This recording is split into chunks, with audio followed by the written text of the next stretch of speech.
Welcome to Odia tutor classes पिले आज आम तुम ओडिया सेट 2 रो ऑब्जेक्टिव ता सह सब्जेक्टिव क्वेश्चन डिस्कस करबा। लास्ट जाए भिडियोटी को देख पिले। लास्ट तुम जो रही पत्र लिखन दरखास्त रचना सबू आज आम डिस्कस करबा। क्वेश्चन नंबर 1 उत्कलर शस्य क्षेत्र केउथिरे परिपूर्ण बोली कांत कवि कहिसंती धान रे। क्वेश्चन नंबर 2 प्रकृति परिशोभित उत्कल जननी को कांत कवि बारंबार वंदना काहींकी करिसंती सुंदर हस और सुंदर भाषा पाई। क्वेश्चन नंबर 3 ओडिया साहित्यर आदि कवि भावरी किए सुपरिचित आदि कवि सारला दास। क्वेश्चन नंबर 4 भीम को सिंहनाद देवा पाई किए शिव को अनुरोध करथिले पार्वती। क्वेश्चन नंबर 5 विभूति की भुंजुथिलु विभूति भूषणी एठारे काहाकू विभूति भूषण कुहा जाइछि रामचंद्र। क्वेश्चन नंबर 6 केउं रूप धारण करी सुकसारण रामचंद्र शिविर को जाइथिले बतक। क्वेश्चन नंबर 7 मंगले अइला उषा कविताटी स्वभाव कवि गंगाधर मेहेरଙ୍କ केउं काव्यरु आसीअछि तपस्विनी। क्वेश्चन नंबर 8 उषाଙ୍କ निर्देशरे किए संगीत गान करिसंती समीर। क्वेश्चन नंबर 9 काहाको नायिका करी कविवर चिलिका खंडवाक्य रचना करिसंती प्रकृति।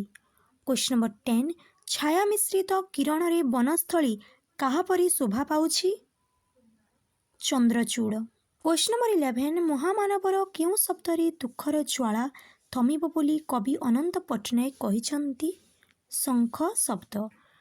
क्वेश्चन नंबर 12 तरुण मानक चंदन केउं पर्वत को चूर्ण करिब पीड़न। क्वेश्चन नंबर 13 माटीर मीठा पानी और धीर पवन कवयित्री विद्युत प्रभा देवी देहरे कौन देछि बल। क्वेश्चन नंबर 14 माटी काहा परी आमर सबुअली अरदली सही थाए माँ परी। क्वेश्चन नंबर 15 कांत कवि लक्ष्मीकांत महापात्रଙ୍କ पत्नीଙ୍କ नाम कौन लवंगलता। क्वेश्चन नंबर 16 उत्कल सम्मिलनी जरियारी किभଳି उत्कल प्रदेश गठन पाई आंदोलन चलीथिला भाषा भित्तिक। क्वेश्चन नंबर 17 प्राबंधिक कृष्णचंद्र पाणिग्राही ओडिशार केउं जिल्लारे जन्मग्रहण करथिले मयूरभंज। क्वेश्चन नंबर 18 जाति स्मर काहाकू कुहा जाए जे पूर्व जन्म कथा स्मरण करि पारे। क्वेश्चन नंबर 19 जड़ विज्ञान मूलरे केउं शास्त्र निहित गणित शास्त्र।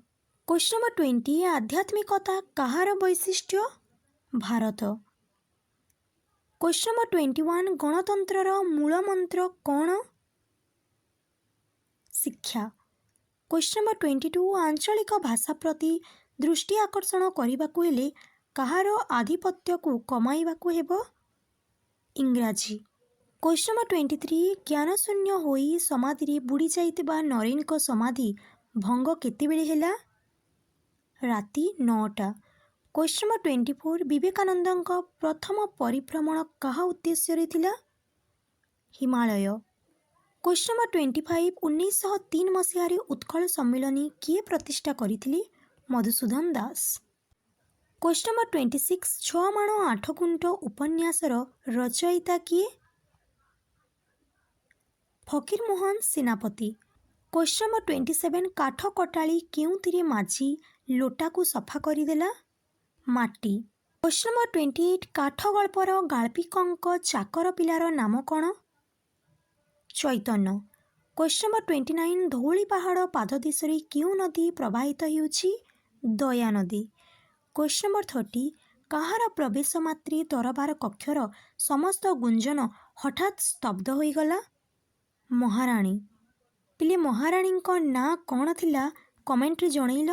क्वेश्चन नंबर 31 बेल अश्वत्थ और बटवृक्ष गल्पर आरंभ रे केउं बाणीर प्रयोग करा जाइछि भागवत। क्वेश्चन नंबर 32 केउं गछ तले हरिगुड़िया पान जलखिया दुकान करिथिला चाकुंडा। क्वेश्चन नंबर 33 प्रीतिंक बयस पाखापाखि केते थिला 34 वर्ष। क्वेश्चन नंबर 34 घनश्याम बाबूंक स्त्री काहा पाई कलमटी किनिथिले मझिया पुआ पाई। क्वेश्चन नंबर 35 चकाटोला ही ତୁମର ଇଚ୍ଛା ପୂର୍ଣ୍ଣ ହେଉ। ଏ ଉକ୍ତିଟି କାହାର ଅଟେ? ଆଗନ୍ତୁକ। କ୍ୱେଶ୍ଚନ୍ ନମ୍ବର 36 ରାମଚନ୍ଦ୍ର ରାବଣକୁ ବଧ କରିଥିଲେ। ଏହି ବାକ୍ୟରେ ରାମଚନ୍ଦ୍ର କ'ଣ? କର୍ତ୍ତା। କ୍ୱେଶ୍ଚନ୍ ନମ୍ବର 37 ଗୋଟିଏ ମାତ୍ର ସମାପିକା କ୍ରିୟା ଥିବା ବାକ୍ୟକୁ କ'ଣ କୁହାଯାଏ? ସରଳ ବାକ୍ୟ। କ୍ୱେଶ୍ଚନ୍ ନମ୍ବର 38 ସ ର ସ ହେବା ବିଧିକୁ କ'ଣ କୁହାଯାଏ? ସତ୍ତ୍ୱ ବିଧି। କ୍ୱେଶ୍ଚନ୍ ନମ୍ବର 39 ରଚନା। ଏଠାରେ ଣତ୍ୱ ବିଧି ନ ହେବାର କାରଣ କ'ଣ? ଚ ବ୍ୟବଧାନରେ ଥିବାରୁ। କ୍ୱେଶ୍ଚନ୍ ନମ୍ବର 40 ଲଙ୍କାରେ ହରି ଶବ୍ଦ ମିଳିବା ସମ୍ଭବ ନୁହେଁ। ଏହା କି ପ୍ରକାର ବାକ୍ୟ? କମେଣ୍ଟରେ ଜଣେଇଲ ପିଲେ କେଉଁ ବାକ୍ୟ ହେବ ଏହା? କ୍ୱେଶ୍ଚନ୍ ନମ୍ବର 41 ବିଷ୍ଣୁ ଉପାସକମାନେ ଖୋଳ କରତାଳ ବଜାଇ ନାମ ଜପ କରୁଛନ୍ତି। ଏହାକୁ ସଂକ୍ଷେପରେ ପ୍ରକାଶ କଲେ ନିମ୍ନୋକ୍ତ ମଧ୍ୟରୁ କେଉଁଟି ଠିକ୍ ହେବ? ବି ବୈଷ୍ଣବମାନେ କୀର୍ତ୍ତନ କରୁଅଛନ୍ତି। କ୍ୱେଶ୍ଚନ୍ ନମ୍ବର 42 ଶୁଦ୍ଧ ଶବ୍ଦଟିକୁ ଚିହ୍ନଟ କର। ଯାତାୟାତ। କ୍ୱେଶ୍ଚନ୍ ନମ୍ବର 43 ନିମ୍ନୋକ୍ତ ମଧ୍ୟରୁ କେଉଁଟି ଠିକ୍? ମିନତି। କ୍ୱେଶ୍ଚନ୍ ନମ୍ବର 44 ପ୍ରାଣୀର ଭଲମନ୍ଦ ବାଣୀ ମରଣ କାଳେ ତାହା ଜାଣି। ଏହା କେଉଁ ଛନ୍ଦରେ ରଚିତ? ଗୁଜ୍ଜରୀ। କ୍ୱେଶ୍ଚନ୍ ନମ୍ବର 45 ଯେଉଁଠାରେ ଗୋଟିଏ ଶବ୍ଦ ଦୁଇ ବା ତହିଁରୁ ଅଧିକ ଭିନ୍ନାର୍ଥ ପ୍ରକାଶ କରି ସେଠାରେ କେଉଁ ଅଳଙ୍କାର ହୋଇଥାଏ? ଏ ଶ୍ଲେଷ। କ୍ୱେଶ୍ଚନ୍ ନମ୍ବର 46 ଖଣ୍ଡ ଖଣ୍ଡ ଧଳା ମେଘ ସୁନୀଳ ଅମ୍ବରେ ଭସାଇ ବୋଇତ ଯଥା ନୀଳ ସମୁଦ୍ରରେ। ଏଠାରେ କେଉଁ ଅଳଙ୍କାର ପ୍ରୟୋଗ କରାଯାଇଛି? ଉପମା। କ୍ୱେଶ୍ଚନ୍ ନମ୍ବର 47 ଅଣ୍ଟି ଛୁରୀ ତଣ୍ଟି କାଟେ। ଏହି ଲୋକବାଣୀ କେଉଁ ଅର୍ଥ ପ୍ରକାଶ କରେ? ଆତ୍ମୀୟ ଲୋକ ଶତ୍ରୁତା ଆଚରଣ କରିବା। କ୍ୱେଶ୍ଚନ୍ ନମ୍ବର 48 ନିମ୍ନୋକ୍ତ ମଧ୍ୟରୁ କେଉଁ ଲୋକବାଣୀଟିର ଅର୍ଥ ଅତି ସାମାନ୍ୟ? କେଉଁ ଗାଈର ଗୋବର। କ୍ୱେଶ୍ଚନ୍ ନମ୍ବର 49 ନାଟର ଗୋବର୍ଦ୍ଧନ। ଏହି ରୂଢ଼ିର ଅର୍ଥ କ'ଣ? ଅନର୍ଥର ମୂଳ। କ୍ୱେଶ୍ଚନ୍ ନମ୍ବର 50 ବରଡ଼ା ପତ୍ର ପରି ଥରିବା। ଏହା କେଉଁ ପ୍ରକାର ରୂଢ଼ି? ତୁଳନାତ୍ମକ। ଏତିକି ଥିଲା ପିଲେ ତୁମର ଅବଜେକ୍ଟିଭ୍ କ୍ୱେଶ୍ଚନ୍। ଏବେ ଆମେ ସବଜେକ୍ଟିଭ୍ କ୍ୱେଶ୍ଚନ୍ ସବୁ ଡିସ୍କସ୍ କରିବା। ଅବଜେକ୍ଟିଭ୍ ପାର୍ଟ ତ ଆମର ସରିଗଲା। ଏବେ ଆମେ ସବଜେକ୍ଟିଭ୍ ପାର୍ଟ ଦେଖିବା। କ୍ୱେଶ୍ଚନ୍ ନମ୍ବର 1ରେ ରହିଲା ତୁମର ସରଳାର୍ଥ। ସତୁରି ସତୁରି ଭାର ଗଦା ଘେନି କରସ୍ଥଳେ ଖେପଇ ମାନଗୋବିନ୍ଦ ଯେ ଚିତ୍ତ ଅନ୍ତରାଳେ। ଆନ୍ସର୍ ଦେଖ।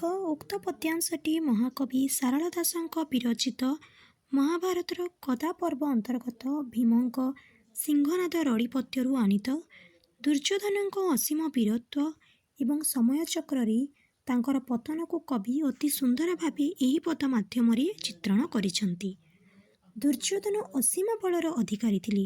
ସେ ଏକା ସଙ୍ଗରେ ସତୁରି ସତୁରି ଭାର ଓଜନର ଗଦାକୁ ହାତରେ ଧରିବାକୁ ସମର୍ଥ ଥିଲେ।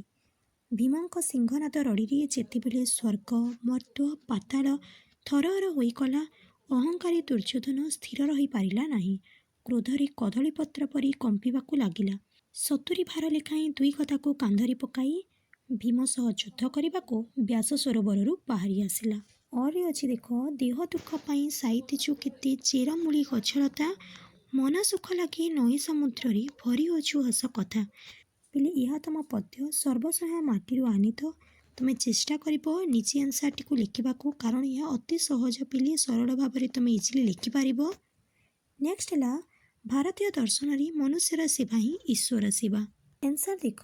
ଉକ୍ତ ଗଦ୍ୟାଂଶଟି ପ୍ରାବନ୍ଧିକ ଶରତ କୁମାର ମହାନ୍ତିଙ୍କ ରଚିତ ଛତ୍ରପତି ବିବେକାନନ୍ଦ ପୁସ୍ତକର ନରେନ୍ଦ୍ର ବିବେକାନନ୍ଦ ଶୀର୍ଷକ ପ୍ରବନ୍ଧରୁ ଆନିତ। ଏଠାରେ ପ୍ରାବନ୍ଧିକ ଭାରତୀୟ ଦର୍ଶନର ମହାନ ବାଣୀ ମନୁଷ୍ୟର ସେବା ହିଁ ଈଶ୍ୱର ସେବା ଉପରେ ଆଲୋକପାତ କରିଛନ୍ତି। ସମଗ୍ର ବିଶ୍ୱରେ ଭାରତୀୟ ଦର୍ଶନର ସ୍ୱତନ୍ତ୍ର ରହିଛି। ଗୁରୁ ଶ୍ରୀ ରାମକୃଷ୍ଣଙ୍କ ନିର୍ଦ୍ଦେଶରେ ମାନବ ସେବାକୁ ଜୀବନର ବ୍ରତ ଭାବେ ଗ୍ରହଣ କରି ସେ ସମଗ୍ର ଭାରତବର୍ଷ ପଦବ୍ରଜରେ ଭ୍ରମଣ କରିଥିଲେ। ବିବେକାନନ୍ଦ ନର ମଧ୍ୟରେ ନାରାୟଣ ଦର୍ଶନ କରିପାରିଥିଲେ। ତେଣୁ ଭାରତୀୟ ଦର୍ଶନର ମହାନ ବାଣୀ ତାଙ୍କ କର୍ମରେ ହିଁ ସାର୍ଥକ ଲାଭ କରିଥିଲା। ପରେ ଦେଖ ପିଲେ ଆମର ରହିଛି ଏହା ମଧ୍ୟ ତାଙ୍କର କୃତକର୍ମର ପରିଣାମ। ଏହି କ୍ୱେଶ୍ଚନଟି ଆମେ ସେଟ୍ 1ରେ କଭର କରିଥିଲେ, ସେଥିପାଇଁ ତାର ଆନ୍ସର୍ ଆଜି ମୁଁ ଆଣିନାହିଁ। କ୍ୱେଶ୍ଚନ୍ ନମ୍ବର 2ରେ ରହିଲା ତୁମର ଅନୁଚ୍ଛେଦ। ଅନୁଚ୍ଛେଦଟିକୁ ପଢ଼ିବ ଏବଂ ଏସବୁ କ୍ୱେଶ୍ଚନର ଆନ୍ସର୍ ତୁମେ ନିଜେ ଦେବାକୁ ଚେଷ୍ଟା କରିବ। କ୍ୱେଶ୍ଚନ୍ ନମ୍ବର 3ରେ ପିଲେ ତୁମର ପତ୍ର ଲିଖନ ରହିଲା। ପତ୍ର ଲିଖନ ବହୁତ ଇଜି। ଗୋଟେ ଭିଡ଼ିଓ ମୁଁ ଅପଲୋଡ଼ କରିଛି, ତୁମେ ଦେଖିଦେବ, ଇଜିଲି ଜାଣିପାରିବ। ଖରେ ରହିଛି ଦରଖାସ୍ତ ଲେଖ। ଦରଖାସ୍ତ ଲେଖ ମଧ୍ୟ ମୁଁ ଶିଖେଇଛି ପିଲି, ଦେଖିଦେବ। କ୍ୱେଶ୍ଚନ୍ ନମ୍ବର 4 ହେଲା ପିଲି ରଚନା। ଶୀତ ଋତୁ ପରିବେଶ ସୁରକ୍ଷା ସବୁ ଆମର ଟେଲିଗ୍ରାମ ଚ୍ୟାନେଲରେ ତୁମେ ପାଇଯିବ। କ୍ୱେଶ୍ଚନ୍ ନମ୍ବର 5 ହେଲା ତୁମର ଦୀର୍ଘ ଉତ୍ତରମୂଳକ ପ୍ରଶ୍ନ। କରି ରହିଲା ପଠିତ ଚିଲିକାରେ ସାୟନ୍ତନ ଦୃଶ୍ୟ ପଦ୍ୟ ଆଧାରରେ ମୀନଜୀବୀମାନଙ୍କର ଭାବାବେଗ ବର୍ଣ୍ଣନା କର। ଦେଖ ପିଲି ଆନ୍ସର ମୁଁ କେମିତି ଲେଖିଛି। ଫାର୍ଷ୍ଟ ପାରାଗ୍ରାଫରେ ଚେଷ୍ଟା କରିବ ସବୁବେଳେ କବିଙ୍କ ବିଷୟରେ ଲେଖିବାକୁ। ନେକ୍ସଟ ଦୁଇଟି ପାରାଗ୍ରାଫରେ ତୁମେ ତୁମର ଆନ୍ସରକୁ ଲେଖିବ। ଅରେ ଅଛି ମଙ୍ଗଳେ ଅଇଲା ଉଷା କବିତା ଅନୁସରଣରେ ବାଲ୍ମୀକି ଆଶ୍ରମର ପ୍ରଭାତକାଳୀନ ଦୃଶ୍ୟ ବର୍ଣ୍ଣନା କର। এই କ୍ୱେଶ୍ଚନଟି ପିଲି ତୁମେ ପ୍ରଶ୍ନାବଳୀରୁ ପାଇଯିବ। ତାର ଆନ୍ସର ମଧ୍ୟ ମୁଁ ଦେଇଦେଇଛି, ଦେଖିଦିଅ। ଦେଖିଦିଅ ପିଲି ଆନ୍ସର ତାର। ଦେଖିଦିଅ ପିଲି ସବୁ ଆନ୍ସର। ଚେଷ୍ଟା କରିବ ତୁମେ ନିଜ ଭାଷାରେ ନିଜେ ଉତ୍ତରଟିକୁ ଲେଖିବାକୁ। ଖରେ ଅଛି ମାତୃଭାଷା ଓ ଲୋକଶିକ୍ଷା ପ୍ରବନ୍ଧ ଆଧାରରେ ଜନତାର ସାମୂହିକ ଶିକ୍ଷା ପାଇଁ ମାତୃଭାଷା ହିଁ ପ୍ରକୃତ ମାଧ୍ୟମ ବର୍ଣ୍ଣନା କର। ଦେଖ ପିଲି ସେଇ କ୍ୱେଶ୍ଚନର ଆନ୍ସର କେମିତି ଭାବରେ ରହିଛି। ତୁମେ ଏହାକୁ ପଢ଼ିବ, ନିଜେ କପିରେ ସରଳ ଭାଷାରେ ପ୍ରଥମେ ଲେଖିଦେବ, ତାପରେ ଯାଇକି ଏକ୍ଜାମରେ ଲେଖିବ। ଦେଖିବ ବହୁତ ଭଲ ସ୍କୋର ତୁମେମାନେ କରିପାରିବ।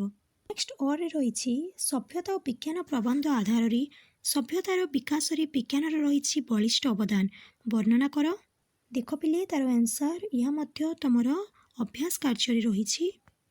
ପିଲେ ଦୀର୍ଘ ଉତ୍ତରମୂଳକ କ୍ୱେଶ୍ଚନର ଆନ୍ସର ଲେଖିଲା ବେଳେ ତୁମେ ସବୁବେଳେ ଚେଷ୍ଟା କରିବ ନିଜ ମନରୁ ଶବ୍ଦ ଦେଇକି ଲେଖିବାକୁ। ଏହା ଥିଲା ତୁମର ଲାଷ୍ଟ କ୍ୱେଶ୍ଚନ। ଭିଡ଼ିଓଟିକୁ ଲାଇକ୍ କରିଦିଅ ପିଲି ଏବଂ ତୁମ ସବୁ ସାଙ୍ଗମାନଙ୍କ ସହ ସେୟାର କରିଦିଅ।